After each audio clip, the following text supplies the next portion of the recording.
Megalodón no era un tiburón blanco gigante. Un hallazgo lo cambia todo.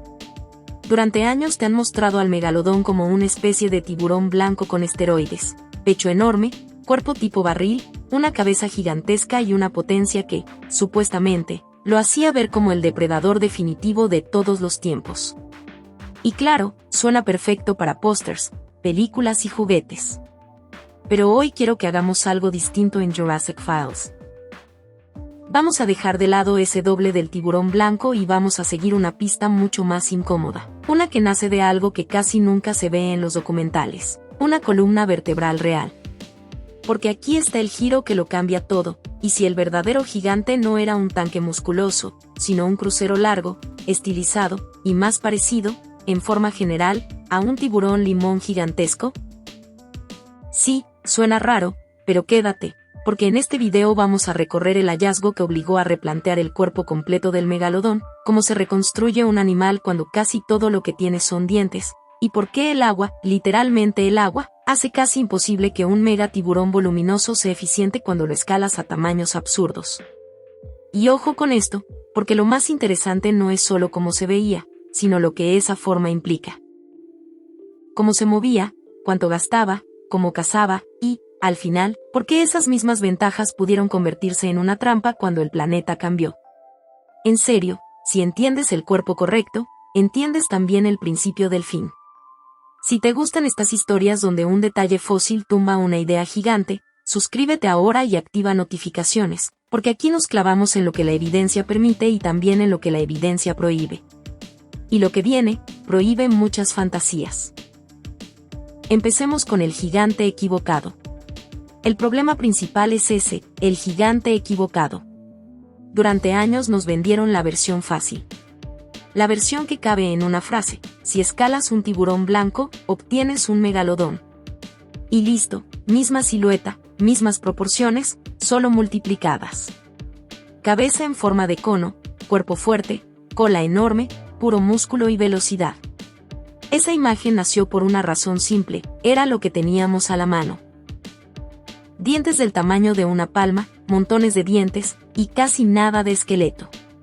Entonces, para llenar los huecos, se tomó prestado el cuerpo de tiburones modernos parecidos y se completó el rompecabezas con lo que se veía más intimidante. Y ya sabes el resto, el arte de museo lo repitió, la CGI lo amplificó, y el público lo adoptó como si fuera un hecho. El detalle es que, cuando te faltan huesos, el cuerpo se vuelve una suposición bonita. Y una suposición bonita puede sobrevivir décadas. Hasta que aparece una pieza que no encaja. Y esa pieza existe. No es un cráneo completo ni un esqueleto perfecto, ojalá. Es algo más humilde, pero muchísimo más mandón, vértebras. Cuando aparecen vértebras, las conjeturas empiezan a temblar, porque una vértebra no es un dibujo, es una medida. Es un límite.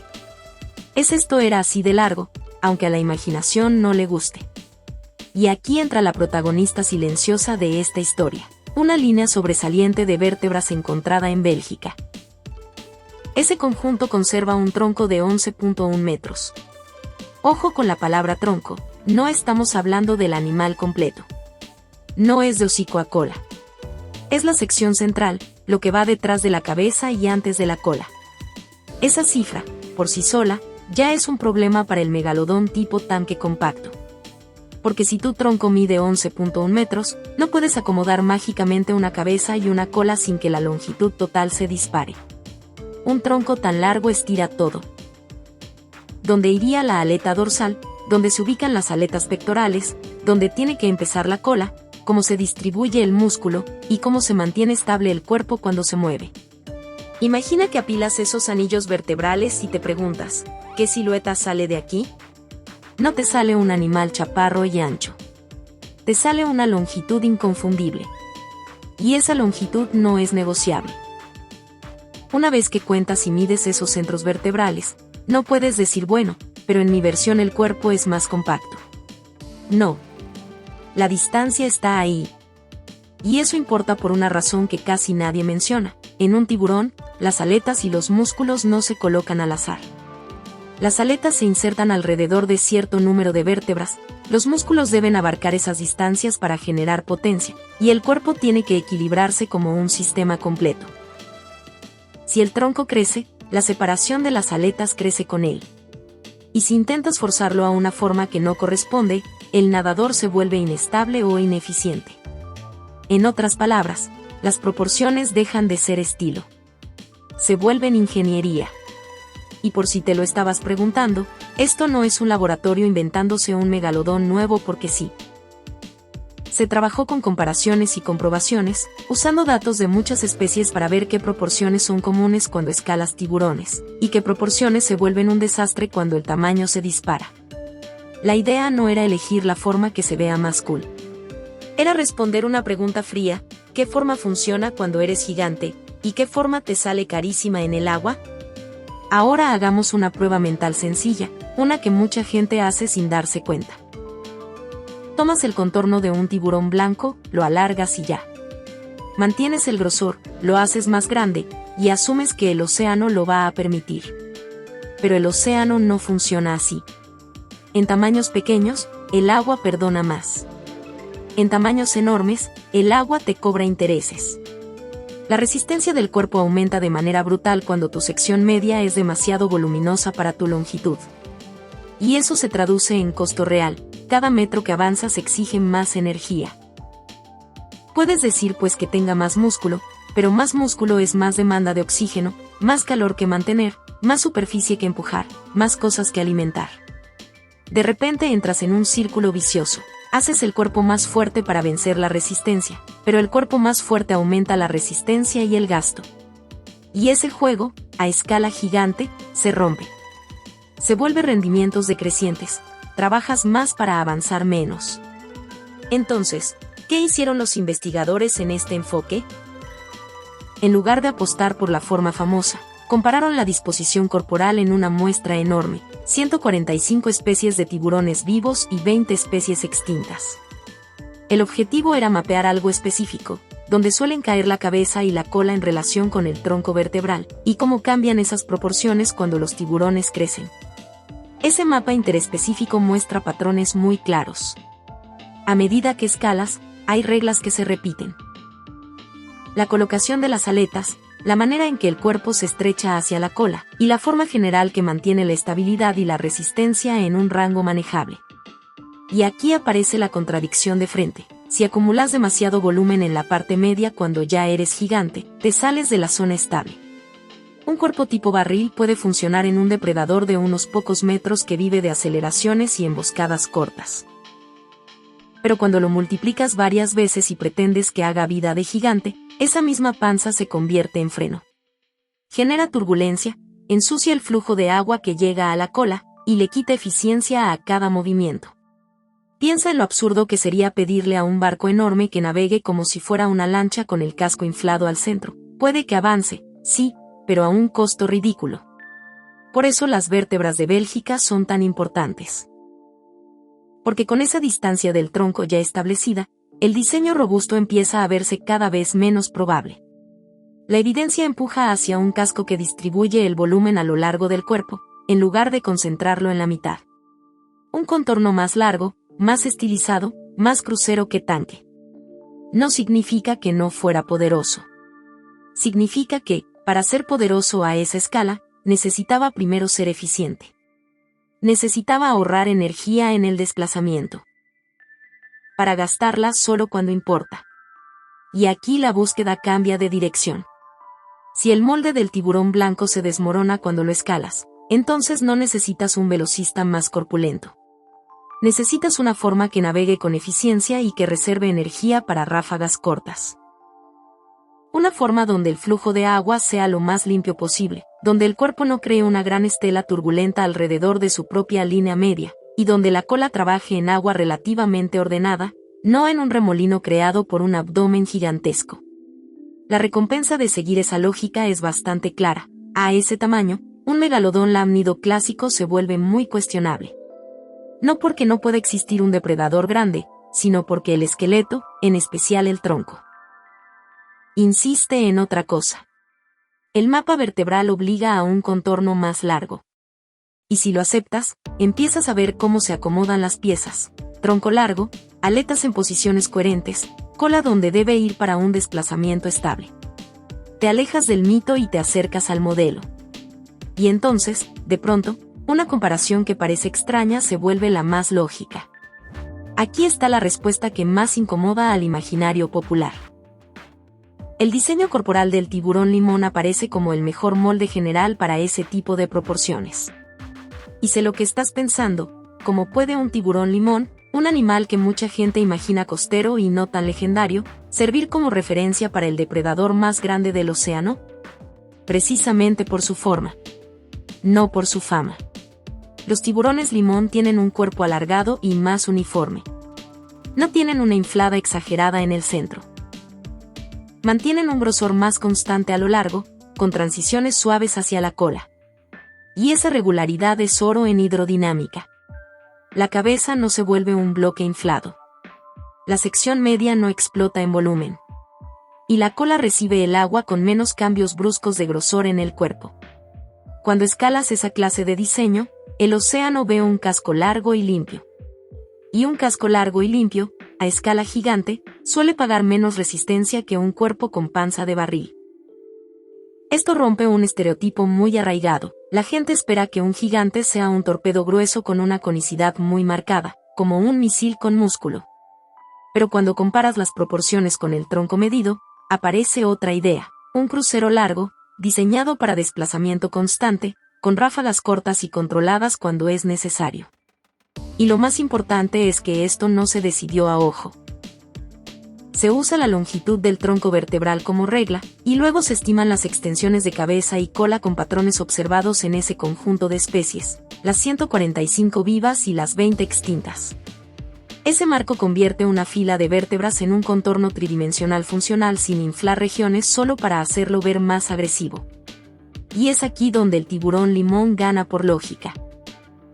Los cuerpos tipo lamnido concentran masa alrededor del medio para alimentar aceleraciones rápidas, lo cual funciona muy bien en tamaños moderados. Pero la forma tipo limón reparte el volumen, reduce el grosor relativo y suaviza el flujo cuando el tamaño se vuelve monstruoso. Dicho de manera simple, un cuerpo más delgado a lo largo reduce la resistencia de forma, ayuda a que el agua se pegue mejor al cuerpo en vez de separarse en turbulencia, y permite que la cola trabaje con más eficiencia. Además, las aletas dorsal y pectorales se ubican donde estabilizan el tronco, en lugar de luchar contra la estela de un vientre demasiado ancho. Y esto tiene un efecto directo en el estilo de vida. Con menos resistencia, puedes mantener un viaje constante sin quemarte en cada kilómetro. La cola puede dar ritmos eficientes y repetibles, en lugar de arrastrar un barril por el agua. Ahora, pon esto en términos de estrategia de caza. Un depredador así no necesita andar en persecuciones interminables como si fuera una película de acción. Le conviene ser un viajero de larga distancia entre zonas de alimentación, y luego lanzar una aceleración corta cuando el momento es perfecto. En vez de correr todo el tiempo, administra. En vez de gastar energía sin parar, espera y cobra. Eso se alinea con estimaciones de crucero moderado, un avance constante, interrumpido por aceleraciones planeadas. Y aquí viene un dato que te ayuda a sentir al animal en tu cabeza. En este modelo, las velocidades de crucero estimadas rondan aproximadamente entre 2.1 y 3.5 km por hora. Suena lento si lo comparas con un sprint, pero acuérdate, esto es crucero, no ataque. Es el equivalente a la marcha con la que recorres distancias sin cansarte, guardando gasolina para el momento de apretar. Y esa lógica encaja mejor con un gigante que necesita comer presas grandes, pero no puede darse el lujo de desperdiciar energía todo el día. Si esto te está volando la idea que tenías del megalodón, comparte el video con esa persona que siempre dice era un tiburón blanco gigante y ya, porque justo de eso va Jurassic Files, de las partes que nadie te explica bien y que cambian todo el panorama. Ahora, con ese tronco de Bélgica, el mapa apunta a una longitud total cercana a los 16. 1 metros para ese ejemplar reconstruido. Gigantesco. Pero esto no significa que ese era el techo. Hay vértebras más grandes registradas en otros lugares, como unas de Dinamarca que rondan los 23.1 centímetros de ancho, y eso empuja el límite superior de la estimación a algo cercano a 24.1 metros. Y este punto es clave, esa cifra, alrededor de 24.1 metros, se plantea como una estimación alta razonable con base en lo que se conoce, no como un típico de la especie. Es decir, no es que todos midieran eso. Es el extremo superior que encaja con el registro disponible. La masa también cambia cuando cambias el cuerpo. Una cosa es imaginar un monstruo de barril, y otra es imaginar un crucero largo. En el extremo superior, se habla de valores enormes, como alrededor de 94 toneladas, pero de nuevo, eso estaría pegado al límite de los tamaños más altos, no a un adulto promedio caminando por ahí como si nada. Y lo que más importa aquí es la transformación mental. Ya no estás mirando a un monstruo musculoso que vive a base de estar acelerando todo el tiempo. Estás mirando a un cazador elegante de larga distancia, un gigante que gana por eficiencia y por el momento exacto del golpe. Y justo aquí es donde la historia se pone todavía más interesante, porque si su cuerpo era así de largo y así de pensado para desplazarse, entonces hay una pregunta inevitable. ¿Qué mantenía funcionando ese motor durante mares enteros? ¿De dónde sacaba la energía para mover un cuerpo gigantesco sin morirse de hambre? Y más importante todavía, ¿qué pasa cuando el planeta cambia las reglas del océano y ese motor ya no es tan rentable? Eso nos lleva a la siguiente pieza del rompecabezas, la que conecta el exterior con el interior, el calor, el combustible y el costo de ser un gigante. Si el cuerpo se estiró y se volvió más eficiente, entonces el resto del sistema tenía que estar a la altura. Porque un animal así no es solo un cuerpo largo. Es una máquina completa, músculo, digestión, temperatura interna, energía, y una rutina diaria que, si no cuadra, simplemente no funciona. Y aquí entra el tema que a muchos les sorprende. Para explicar al megalodón real, no basta con hablar de dientes. Hay que hablar de calor. La evidencia apunta a que el megalodón no era un animal totalmente frío como imaginamos a la mayoría de los peces. La idea es que tenía una especie de calentamiento interno en zonas clave, especialmente en los músculos principales para nadar y en regiones centrales del cuerpo. No pienses en esto como sangre caliente como un humano. No. Piensa en algo más práctico, un cuerpo que puede mantener partes importantes un poco más cálidas que el agua que lo rodea. Y esa diferencia, aunque parezca pequeña, cambia muchísimo cómo se mueve un animal gigante. ¿En qué ayuda ese impulso térmico? Primero, un músculo más cálido responde mejor. Puede contraerse con más potencia y de forma más eficiente. Segundo, un cuerpo que mantiene calor en zonas internas puede sostener un ritmo estable con menos desgaste por cada movimiento. Y tercero, algo que casi nunca se menciona, la digestión. Procesar una comida enorme toma tiempo y energía. Si tu sistema digestivo trabaja mejor a una temperatura más estable, puedes procesar más rápido y aprovechar mejor lo que comes. Y aquí hay una imagen muy clara. Cuando eres un depredador gigante, cada comida es un paquete masivo de energía. Grasa, proteína, calorías por montones. No es como picar cositas todo el día. Si cazas grande, necesitas extraer el máximo de cada bocado. Porque cada cacería cuesta. Moverte cuesta. Mantenerte vivo cuesta. Entonces, tu mejor estrategia es que cada gran comida rinda lo más posible. Pero aquí viene el truco, generar y mantener calor cuesta energía. Y cuando eres gigantesco, la factura es diaria.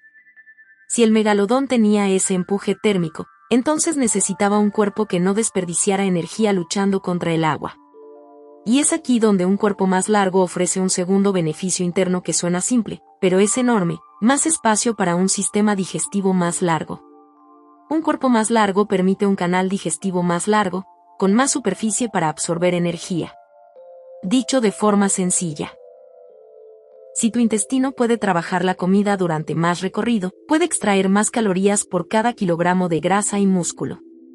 ¿Y qué ganas con eso? Que no tienes que cazar tan seguido. En un mundo real, donde no siempre hay presas perfectas pasando frente a ti, reducir la frecuencia de caza es una ventaja gigante. Y si hablamos de comida perfecta para un depredador de ese estilo, los grandes mamíferos marinos se encajan como un combo ideal. Tienen grasa con energía concentrada, Tienen músculo con proteína, y además se mueven en rutas y zonas que puedes seguir con un estilo de crucero constante. O sea, el exterior del cuerpo, la forma hidrodinámica, y el interior, el sistema digestivo y el calor, empiezan a encajar como piezas del mismo plan. Ahora, conecta eso con algo más que a veces se pasa por alto: la piel de los tiburones no es lisa como una llanta nueva. Tiene una textura especial, como microscópicas estructuras que ayudan al flujo del agua. En la vida real, esa textura puede reducir fricción y ayudar a que el agua siga el contorno del cuerpo por más tiempo antes de separarse en turbulencia. Traducido, el cuerpo se vuelve más eficiente. Y si ya estás apostando por un casco largo y delgado, una piel que reduzca fricción es el complemento perfecto. Una menor resistencia significa que gastas menos energía para moverte. Y si gastas menos energía para moverte, tu balance interno mejora. Puedes mantener calor donde lo necesitas sin estar acelerando el motor todo el día solo para vencer el arrastre del agua. El animal se vuelve viable. No invencible. Viable. Y en biología, viable es lo que separa una leyenda de una especie real. Pero este rompecabezas no acaba en el adulto. La vida del megalodón empieza con un dato que también te cambia la perspectiva. Sus crías, según las pistas que se han propuesto con base en crecimiento y comparación de restos, eran enormes desde el inicio. Se habla de crías de varios metros de largo, algo así como entre 3.6 y 3.8 metros. Imagínate eso. Un bebé más largo que un carro pequeño. Y esa estrategia tiene sentido si lo piensas fríamente: menos crías, pero crías más grandes. Eso cuesta muchísimo a la madre, sí. Pero reduce el problema más peligroso: la vulnerabilidad juvenil. Una cría de tamaño pequeño es comida. Una cría de varios metros ya entra al océano con más posibilidades de sobrevivir y con menos depredadores capaces de metérsele. Es una inversión de alto COU. Esto inicial para reducir la mortalidad temprana. Y un depredador superior, que no puede darse el lujo de perder generaciones por montones, se beneficia de eso. Entonces, si juntamos piezas, un perfil más delgado reduce la resistencia, una ventaja térmica en zonas clave mejora músculo y digestión, y un intestino más largo extrae más energía por comida.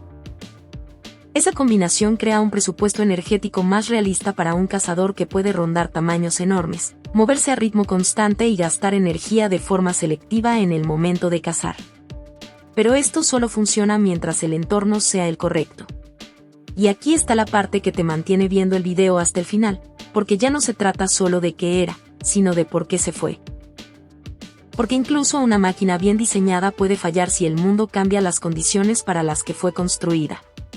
Y aquí viene la pregunta que define el final: ¿qué pasa cuando tu motor está optimizado para el océano de ayer, pero no para el océano de mañana? Alrededor de aquí, la historia empieza a enfriarse. Literalmente. El planeta entra en una etapa donde muchas zonas costeras cálidas cambian, se vuelven menos estables, y en general el mapa del océano se reorganiza. Las plataformas continentales cálidas y poco profundas, esas zonas que son como autopistas de vida marina, se contraen o se vuelven más irregulares en muchas regiones. Y eso importa por una razón muy directa: esos márgenes cálidos son candidatos perfectos para criaderos.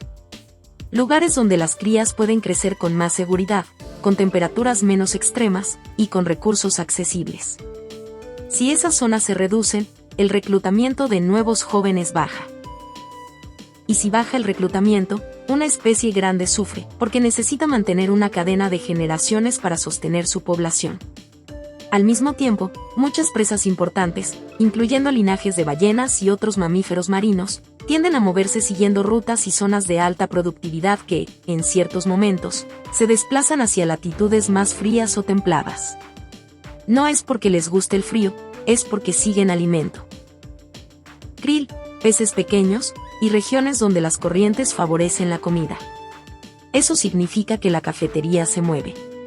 Y aquí aparece una paradoja dolorosa para el megalodón: si tenía esa ventaja térmica interna, eso le daba potencia y eficiencia en condiciones favorables, sí, pero también implicaba un costo cuando el agua se volvía más fría. Mantener calor ayuda, pero en agua fría el gasto sube. Y no solo es gasto, también es zona de operación eficiente. Si un animal está mejor adaptado a rangos cálidos, su área de caza rentable se reduce cuando el océano se enfría. Y mientras tanto, la comida se va moviendo. Es como si tuvieras un coche perfecto para carretera cálida y estable, y de pronto te cambian el país por rutas heladas, con menos estaciones de gasolina, y con la comida alejándose hacia el norte. Puedes intentar seguir, pero cada kilómetro te cuesta más. Y ahora mete otro factor, competencia. Aquí entra el competidor que, en la historia moderna, parece casi destinado a ocupar un lugar similar, los primeros tiburones blancos. En el registro químico y comparaciones de dieta, se ha propuesto que había una superposición en el tipo de presas.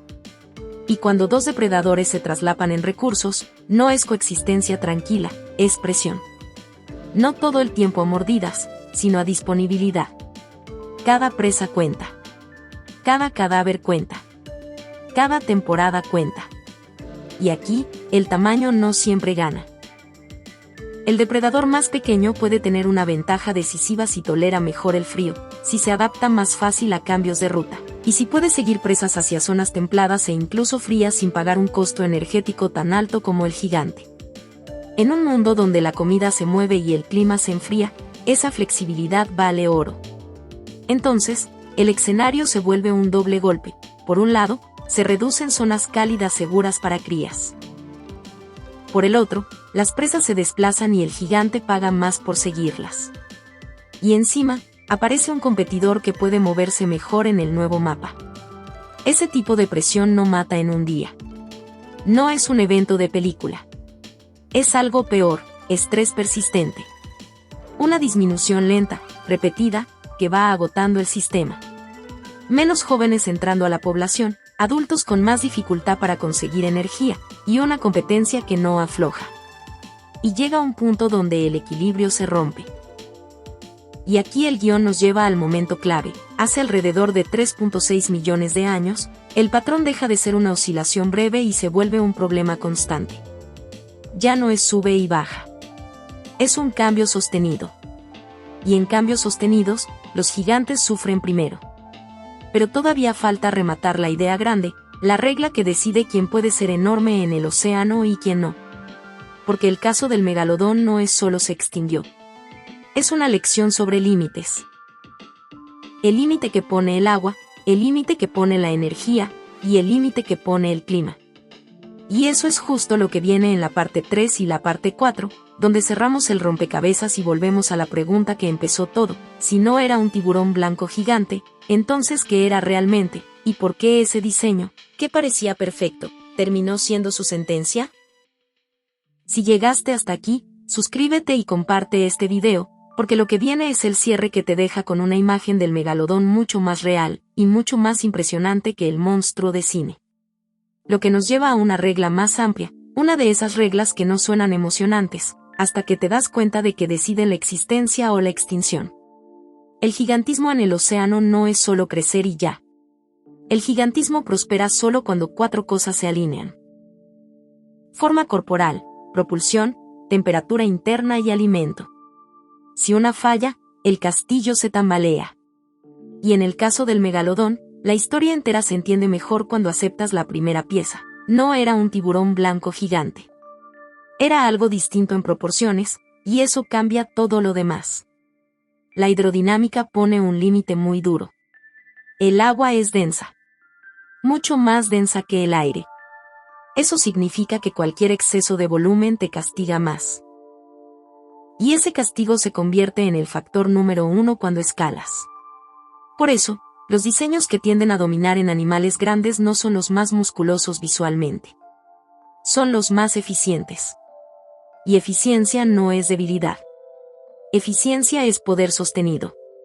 Entonces, cuando el modelo favorece un cuerpo más largo y estilizado, no está diciendo era menos temible.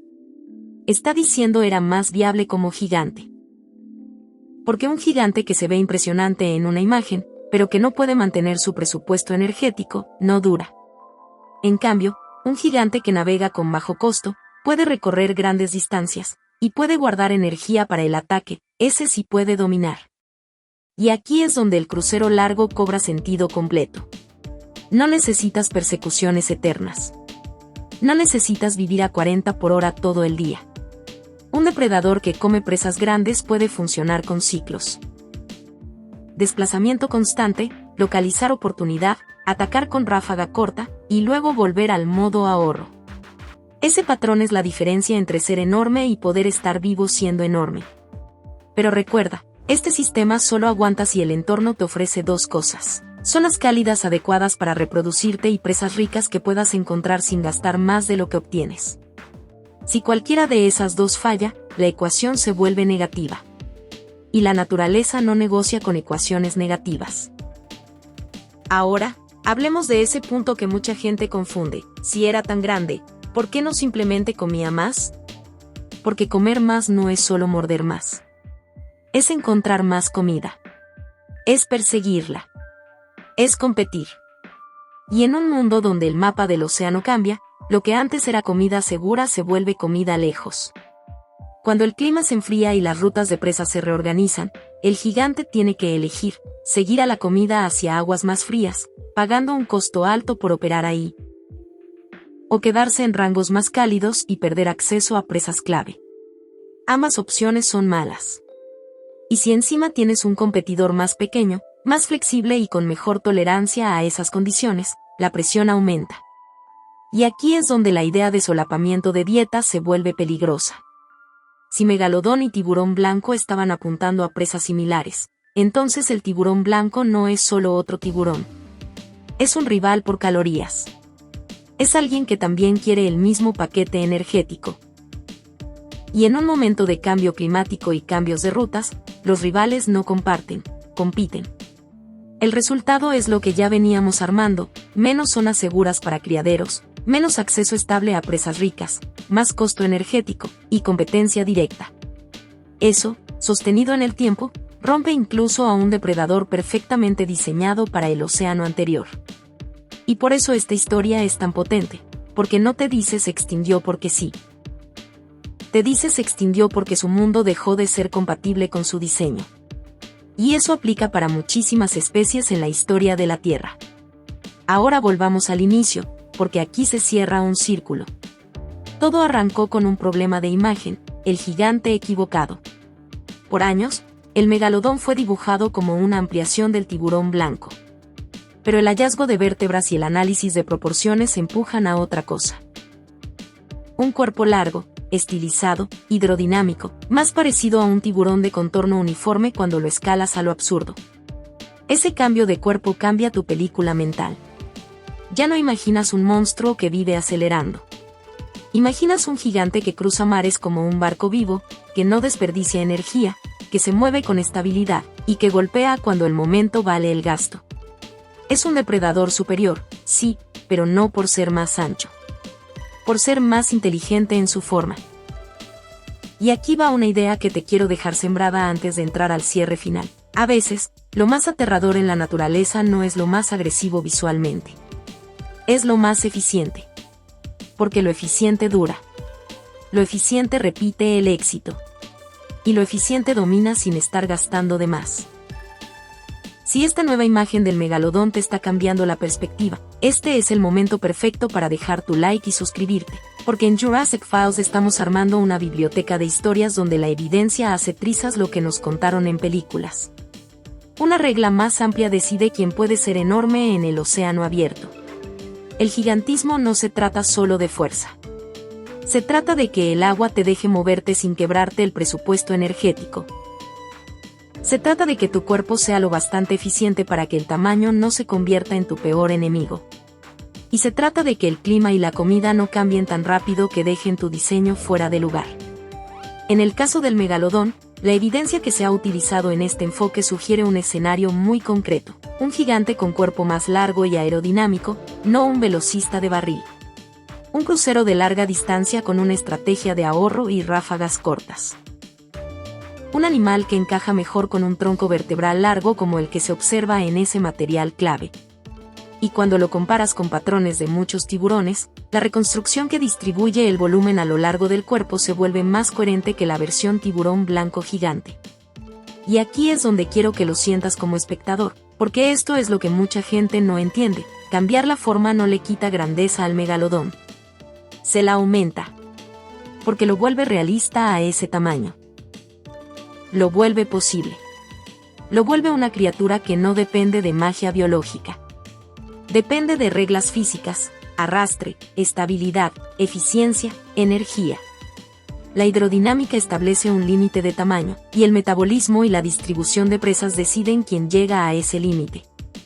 Esa es la frase completa. Y ese es el golpe de realidad. El océano permite gigantes, pero solo si están diseñados para ganar el juego del gasto energético. Y el megalodón, con un cuerpo más estilizado, parece precisamente un intento de la naturaleza de empujar el tamaño al máximo sin romper el sistema. Pero aquí viene la parte honesta que hace que esta historia sea todavía más intrigante. Hasta que aparezcan fósiles más completos, ninguna reconstrucción es la foto definitiva. Lo que sí podemos decir es esto: las vértebras, cuando aparecen, imponen límites y empujan el modelo lejos del monstruo de cine y más cerca de un diseño eficiente. Es decir, el modelo favorece un cuerpo hidrodinámico más lógico para un gigante.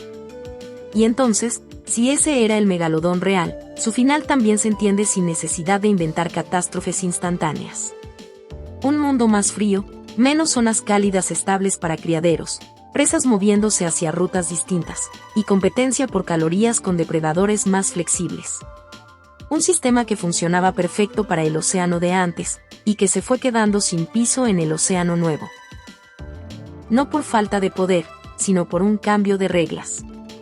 Así que la próxima vez que veas al megalodón dibujado como un tiburón blanco gigante con cuerpo de barril, acuérdate de esto: esa versión fue una solución fácil cuando faltaban huesos. Pero cuando las vértebras hablan, obligan a escuchar. Y lo que dicen es incómodo, pero fascinante: el verdadero gigante pudo haber sido más largo, más delgado, más eficiente, y, por eso mismo, capaz de dominar durante tanto tiempo. Y si te quedas con una sola idea del video, que sea esta: el megalodón no necesita ser un tiburón blanco gigante para ser el rey. De hecho, quizás solo pudo ser rey, porque no lo era. Si te gustó este enfoque y quieres más historias donde un hallazgo cambia por completo lo que creíamos saber, suscríbete a Jurassic Files, comparte este video y dime en comentarios cuál criatura extinta o misteriosa quieres que investiguemos después. Porque si algo nos enseña el megalodón, es que la verdad suele ser más rara y más interesante que la versión famosa.